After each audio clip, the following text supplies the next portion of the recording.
Hardware, science, and gaming. That's why I wake up in the morning. Well, usually the alarm clock, which is the dog.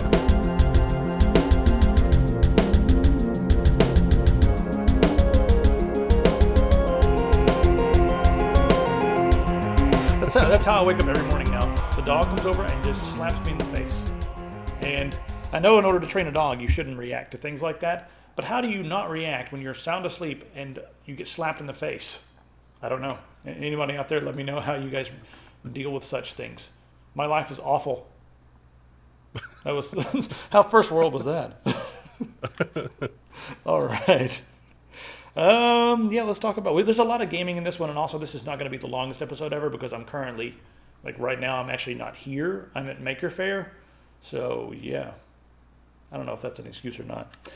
All right, scientists have twisted radio beams to send data, and they sent data over a very short distance, 2.5 meters, but they did so at a rate of 32 gigabits per second using radio. They tried to do this a few years ago using a twisted light, which just goes right over my head. I have no idea how they're doing this twisted light thing.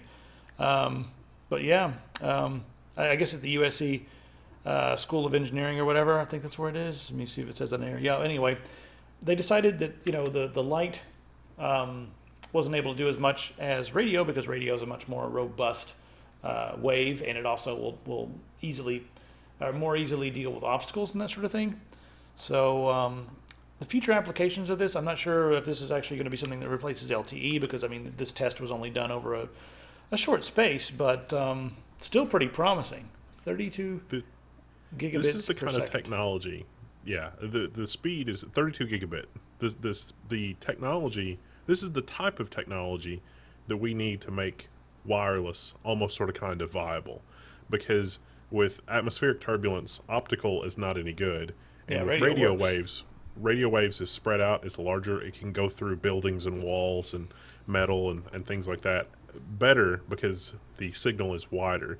With signals like LTE right now, even though it's a digital signal, it's basically a broad propagation. Even with the very narrow antenna panel, we're still talking about, the most narrow panels that are practical right now that you have on cell towers are all about 5 degrees. And so from that one cell tower, you get 5 degrees of the horizon. And with a lot of towers deployed in one area, you've got a lot of frequency overlap, the potential for frequency overlap and things like that. And so you get into a situation where even adding a whole bunch more towers, there's just not enough spectrum for more towers in certain areas. Now, LTE, next generation LTE, and digital signaling help cope with some of that. But this would be even better because this is almost like a radio laser. And so it's very cohesive and very contained. And we can do all sorts of fun things with radio antennas and not have, a 5 degree beam, but have like basically cohesive radio that's hitting a specific spot on the horizon. And so it's not really traditional, like a traditional panel antenna. That's what we need if we're going to have a stable wireless technology that is not total crap. Because whenever you hear us talk about, internet, and it's like, oh, wireless internet versus wired internet, wireless internet is complete and utter crap. In 20 years, this kind of technology might not be utter crap. And so that's exciting. Yeah, I mean, maybe you'll just have an antenna somewhere that's like an internet antenna, and it'll take care of everything. Phones, I mean, everything will run just off that. It could be that powerful, so, yeah. Well, no more cell towers. It's kind of like right now T-Mobile's doing the whole thing where they allow you to make calls and text over over your Wi-Fi or over your network, and Google's doing the same thing with Hangouts. I really do think something like this really could just replace all that legacy crap with just one nice standard that takes care of everything. We'll still have cell towers, but this means that it actually could be feasible for these towers to serve a population with data in some sort of coherent and stable way. But the technologies that we have now, even the ones that are on the horizon, even 5th and 6th generation cellular, is all utter crap. Well, I have no segue for this. Utter crap. Maybe you want to get the hell out of Manhattan and go over to Brooklyn because it smells like crap. I don't know. There's an NYC Skyway project that's been proposed, and it looks like they're probably going to build this, but it'll take you from Brooklyn to Manhattan in 4 minutes by air. And the problem right now is that the roads are completely crowded. the subways are getting really, really, really, really crowded. I mean, they're already over capacity. And something like this would get you across the water. Right now they're thinking about doing it near Williamsburg.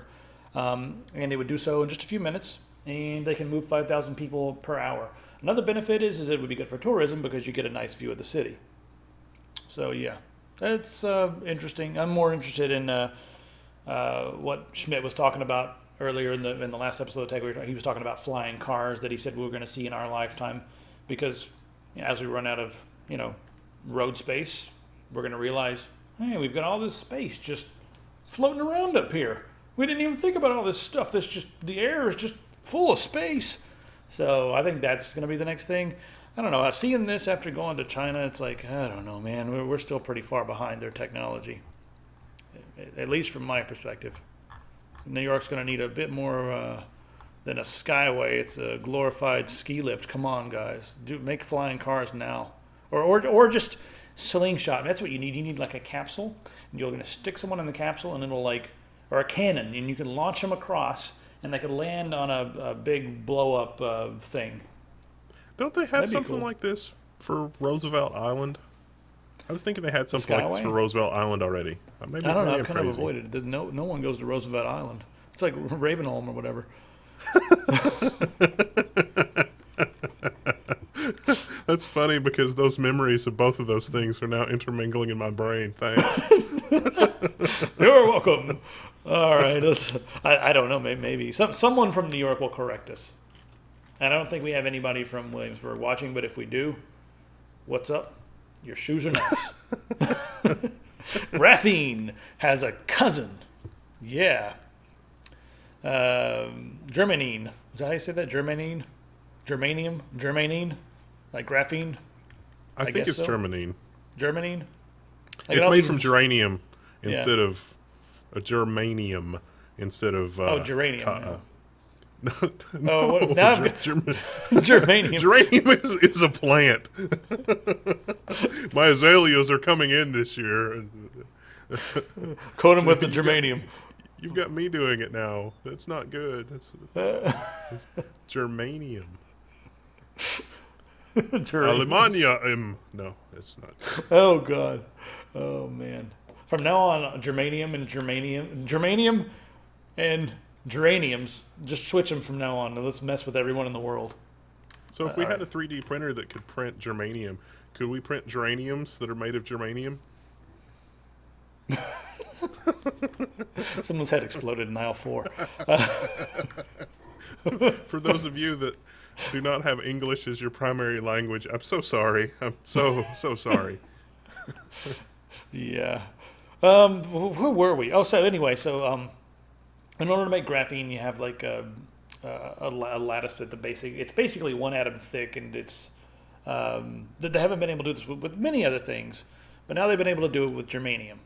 So I guess they had to do it with gold as a base, but it could be another material that has very similar properties. As far as conductivity goes, it also behaves pretty good at room temperature. And that could be decent for, quantum computing or possible high-speed computers of the future. So just more interesting, types of materials to work with, because silicon is really on the way out. And there's only so much more you can do with silicon before Moore's law is just going to show up and be like, all right, guys, cut it off. We're done here. Sorry. But, people are trying to get around Moore's law by working with new materials. Silicon's been on its last legs for, a long time. Well, we are making features, single transistors on this, 20 or 30 atoms now, something like that. So that is a vanishingly small number of atoms to have a transistor gate made out of. But it's not just semiconductors that this could be useful. It's going to have optical properties and electrical properties, insulation properties as well. So it's really a new nanomaterial that needs to have a lot of experimentation done with it to understand what the properties are and what cool industrial applications there are for it. All we know right now is that we found a way to make it without too much headache. Speaking of, small, flat type things that are conductive, I'm just failing on all the transitions this week, but how about an electronic skin that's equipped with memory?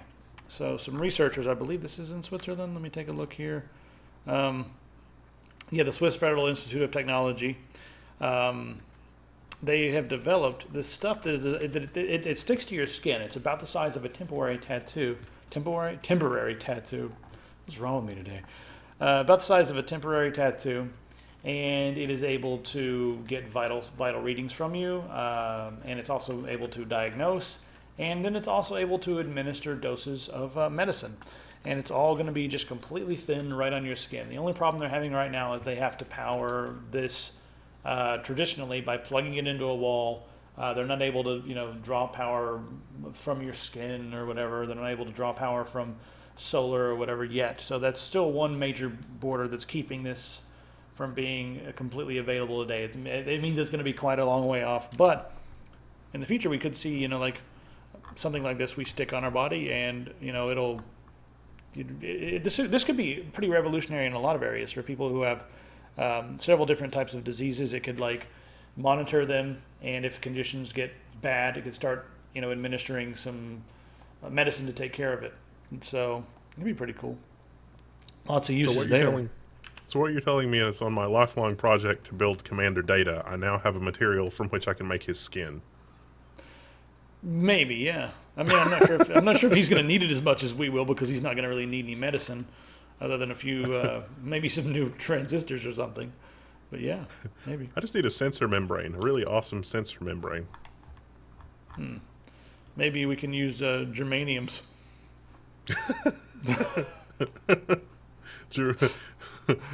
Geraniums made from germanium? Yeah. There we go.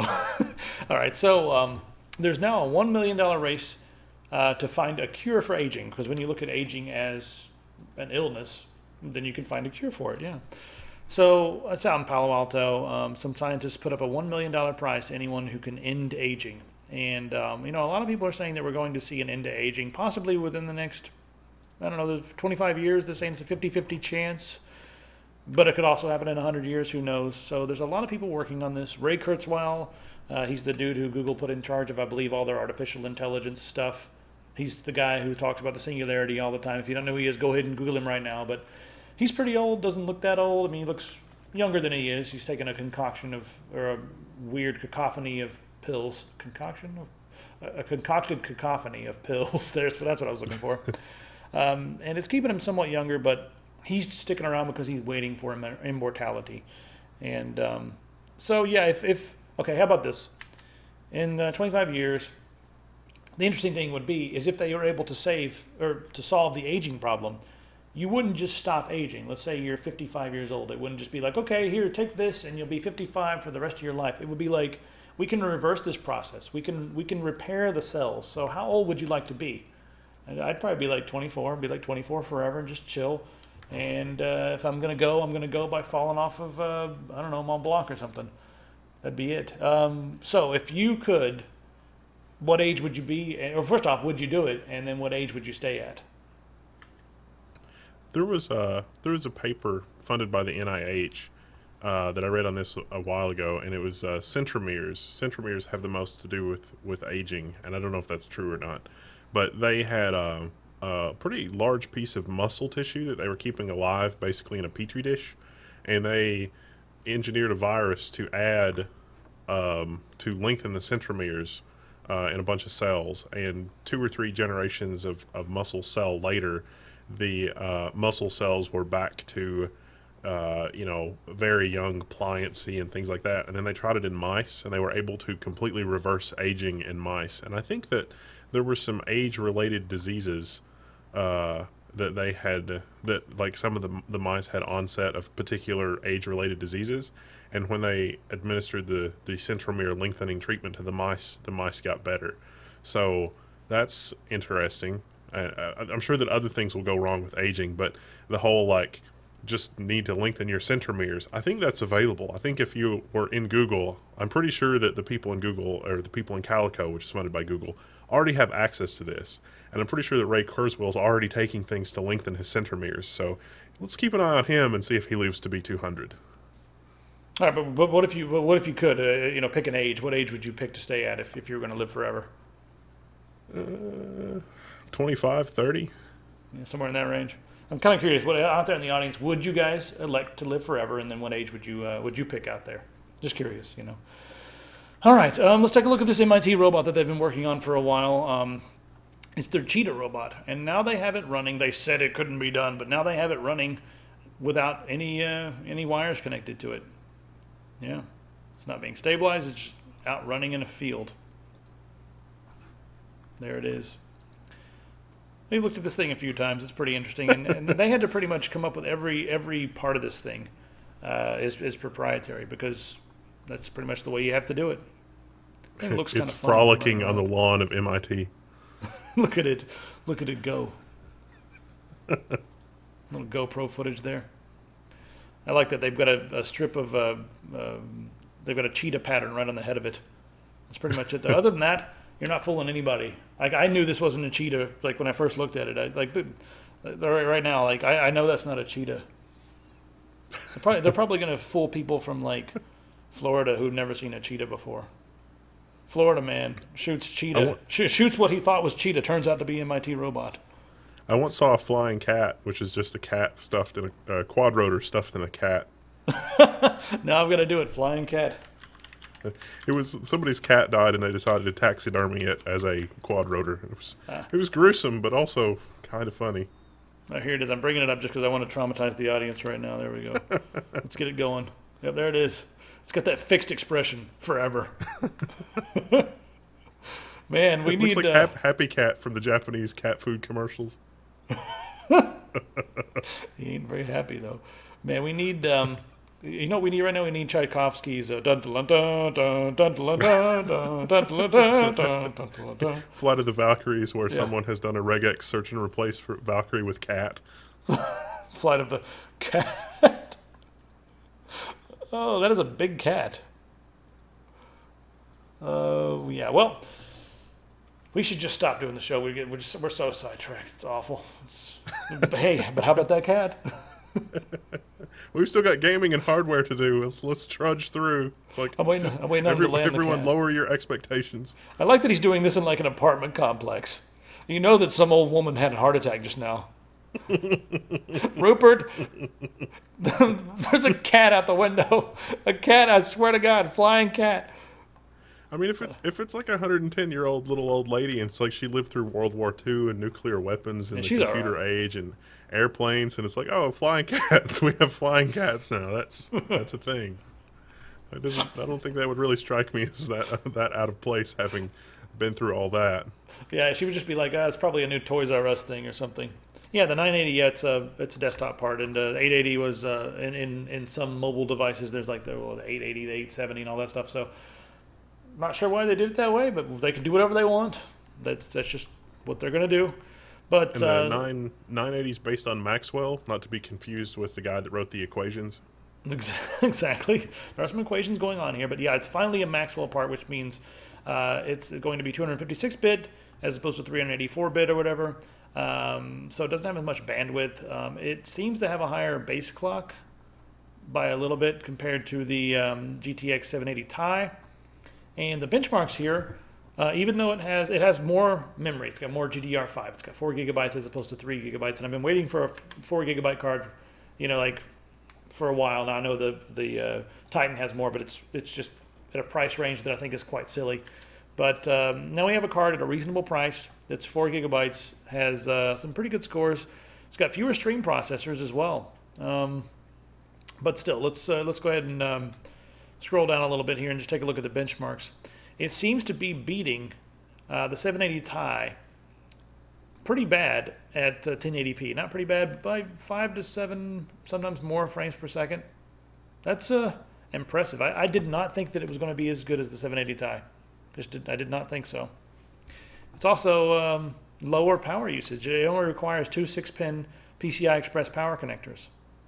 So lower power, faster. At 2560 by 1600 here, the video tests were done at. It's not quite as much of a delta, but it's still, well, some resolutions it is. But yeah, pretty interesting. I didn't think it was going to be this fast. I was already Well, saying now, like, I'm gonna skip it and wait for the 980 Ti or whatever. I'm probably still gonna wait for the 980 Ti, but I just didn't think it was the gonna be this fast. the other thing with this to consider that we encountered on the 7 series from NVIDIA is that the launch day, we got all the benchmarks from various games for the launch day, 780.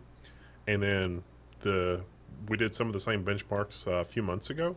And the 780 from a few months ago is a pretty solid 10% faster in most games than the 780 on launch day. Just the exact same card, the only difference is software. And so maybe with software improvements and software optimizations, we might see as much of an improvement in this, and then it would be a much more compelling buy. And that's not going to be for all games, because they're not going to go back in the drivers and optimize for all games. But a lot of games and most of the modern games will see a jump in speed over time as new drivers come out. Maxwell is decently mature because they've been using it for a while on some of the more lower powered but still really fast cards. So yeah, I don't know. I can't wait to try one of these out.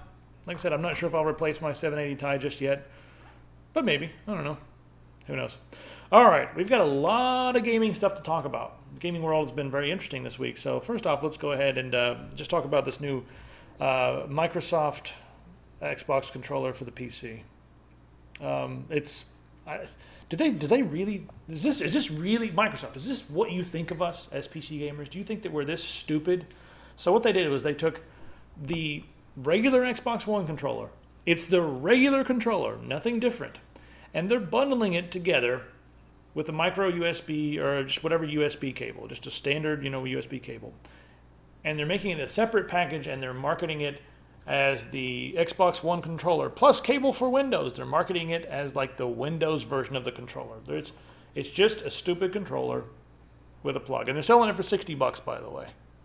Listen, we're on the PC. We're not used to being extorted. We're not used to being bent over, and we're not used to console prices. Let's put it that way.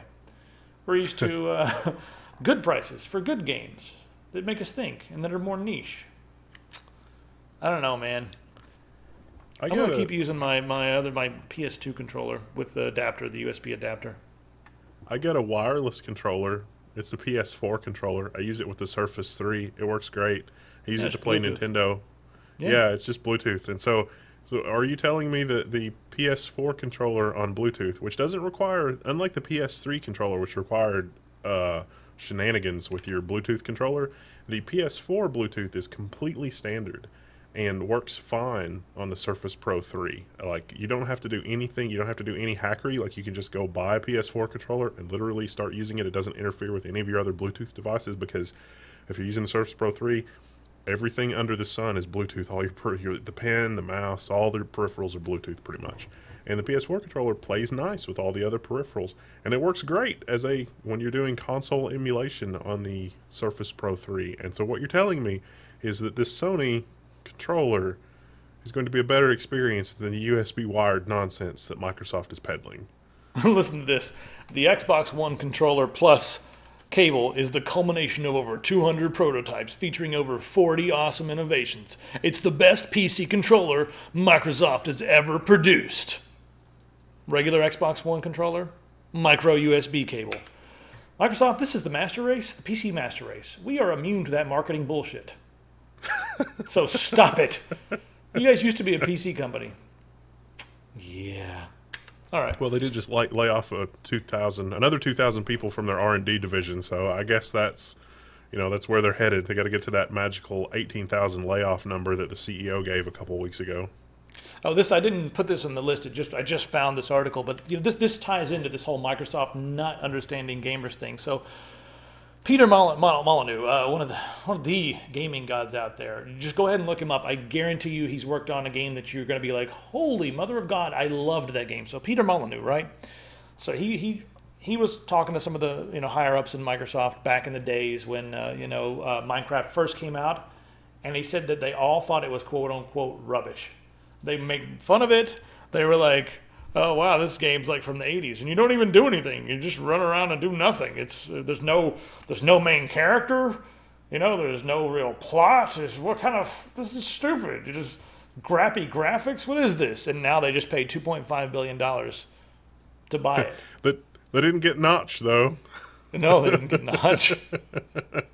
Notch was like, well, when this is finalized, I'm out of here. See ya. And it's like, wow. That's awesome. I don't know. For $2.5 billion, I'd probably do that too. I mean, he's still a free agent. And if you guys want to really see like some of the ideas behind all this, go ahead and Google this. Google, I believe the video is called This is Phil Fish. Go ahead and look at that video because, you know, I'm not even going to get into all that stuff, but he's someone who kind of shied away from the limelight and did not expect Minecraft to do, you know, this. And, you know, kind of wants to go back into his cave and make programs and software and games. And he doesn't really want to run a multi-gazillion-dollar company. And I kind of respect him for letting it go. And now he's going to do something else. And who knows what he's going to do, you know, next. Maybe he's just going to sit around and eat French fries. Whatever you do. I don't know. What do you think? Do you think he's going to go make another game? What do you think? There was an interview where he said if he's doing something and it starts to get mildly successful, he'll just kill it. It's like, nope, I'm done. Let's just kill it. And I hope he doesn't do that. But, you know, it's these guys that do this under the right conditions. They're not one-hit wonders. I mean, look at you know, Linus Torvalds is the best example I can think. He did the Linux kernel. And then he's like, man, I have to use version control. All these version control systems are terrible. I'm going to take a couple of weeks off from my day job of dealing with the Linux kernel and write a replacement system. And he wrote Git, and Git is amazing. It is a magical gift of it's like bringing fire down from Mount Olympus or something. And so, you know, Notch does need to be doing that. Notch needs to be bringing down the fire to us plebeians. And now that he has the monetary wherewithal to never worry about any of that again, he can totally do that, and he should, and I would encourage him to do so. But it is really tempting to, you know, take your money and then just sort of goof off with it. And when that happens, it's like John McAfee. Well, you know, he's going to have to. I mean, I think people like him, he does what he wants to do and what he feels like he should do. So he's got to do. I mean, he's got to do something. I just really hope that, like he said, you know, he's going to kill off anything that becomes mildly successful. I hope that he doesn't do that. I mean, I think I might be okay with him making another Minecraft type thing and then selling that to somebody else. I hope he sells it to somebody a bit more benevolent than Microsoft, because they're gonna turn it into like the Minecraft. There's gonna be a Minecraft skin store, an app store. There's gonna be ads all over the place. It's gonna be a mess. There's going to be Xbox exclusive bullshit all day long. It's going to be awful. It's dead, pretty much. Minecraft's dead, by the way, everybody. All right. Maybe he could bring a really good windowing system to Linux that doesn't have insane overhead and really crappy support for lots of monitors. I think he'll make more games. I don't know if he'll be making programs or not. I mean, I don't know, maybe. Let's talk about something that just will not die. Speaking of, you know, Minecraft being dead, one game will not die, and that is Doom. Doom, it won't die. People are still making mods for it. There's some mods that look almost as good as modern games. And this is pretty interesting. There's a Phobos throwback. It's a Total Doom conversion. It's for Doom 3. Let's go ahead and play the video here so you guys can see it. If you guys own Doom 3, you can go download this for free on ModDB. But it basically gives you Doom so that you can play it. This is Doom 2 here in the beautiful, well, the prettier Doom 3 engine. Wow, Doom 3 looks really nice. The character doesn't move quite as fast as he does in Doom 2, but I don't know. I think we need to get on there and play some deathmatch. Do they have deathmatch built in? I wonder. I hope they do. That would be silly if they don't. So that's one thing. What else is next? It's construction companies using Doom to help build their buildings. That's kind of ridiculous. Well, the thing about Doom that they like is that, you know, back in the old school days with Doom, they would do the level in 2D. So you just take a floor plan, you draw it, and then it converts it to 3D. And so that's kind of simplistic, but they're using the part of the Doom engine that does that to take two-dimensional AutoCAD drawings and just render it in 3D sort of automagically.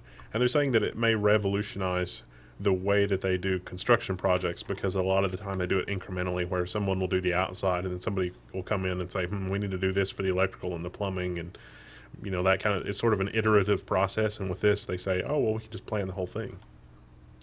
I'll show you what else they're doing with Doom. Donkey Kong Country has been remade in the Doom engine, and that's kind of ridiculous because the Doom engine is a 3D engine made. Did that come out before Donkey Kong Country? It's around the same time. I'm not sure. Anyway, so Donkey Kong Country was a Super Nintendo side-scrolling game, and they decided that they're going to remake it. So here it is. This is in the Doom engine, and it's so accurate that it's scary. I can't believe they did such a good job with this remake. It looks like they're just playing the original game. And even the sound effects are there. Let me turn it up a little bit. You guys, the sound effects are like spot on. Cease and desist from Nintendo in 3, 2. Oh yeah, I forgot we're not allowed to play the damn Nintendo stuff. Screw you, Nintendo. How about more Doom mods here? Doom Z. So if you've been playing Daisy for a little while, but you're just sick of those nice graphics and all those idiots running around, well, there's an answer for you. It's called Doom Z. It's the survival game in the Doom engine. Let's go ahead and play that for just a minute. Doom itself is undead, so what better fit than to have you play a game that involves the undead? And they didn't do anything to make the graphics any better. You're playing, you're right there in the Doom engine. Yep. I don't know, it could be fun. The engine's super fast, and you know, characters move really fast. Okay, kill that zombie. Oh, you ran from it, you bastard. I wanted to watch him kill the zombie. And we've got other Doom mods. Look at this one here. This is called Total Chaos, and Total Chaos Overgrowth? I don't know what it is. Maybe it's just called Overgrowth. I don't know. If you want more information, you can go to Wadaholic right here, .wordpress.com. And yeah, this is the Doom engine. Of course, it's heavily modified, but still using the Doom engine. It looks ridiculous. Well, for a game that's 20 years old. But yeah. A lot of things going on with the Doom engine. All right. Let's see here. What else should we talk about? Torment Tides of Numenera. There's a 3-minute pre-alpha gameplay video for that, and it is looking really good. If you guys ever played the original Torment, you'll know exactly what kind of game this is. This game is pretty heavy on the dialogue, pretty heavy on the reading, and it's a true old school RPG. But the gameplay is not all that different from Baldur's Gate, or even if you're someone who's hasn't played Baldur's Gate, maybe you played Dragon Age Origins, it's not all that different than that either as far as the gameplay goes, but still a bit unique and a bit more hardcore. The graphics are looking amazing, and I don't know, I'm actually really looking forward to this game. The old school RPG stuff, I haven't seen anything this nerdy in a while, and also the story in the original game in the original Torment game was amazing, so hopefully this one will be pretty good too. I think that's about it. Yeah, I think that's all. We'll leave this one for another time. The Civcraft game. We'll leave that for another time. Microsoft's probably going to buy that too. Ooh. Waterholic was updated again. All right, guys. Yeah, I'm at Maker Faire. I'm not even here right now, so I don't even know if I could do a proper outro. 'Cause I'm not. Never mind. We have to make all the things, so bring back some amazing presents from Maker Faire, and we shall do amazing things. I'm going to ask everyone if they can quadcopter my cat. That's going to be the thing there. All right, guys, send all hate mail to I don't care at techsyndicate.com. And that's it. Yeah, we'll see you in the next video. Thanks for being awesome. Thanks for the tech support. And go to the store and get stuff. That's all.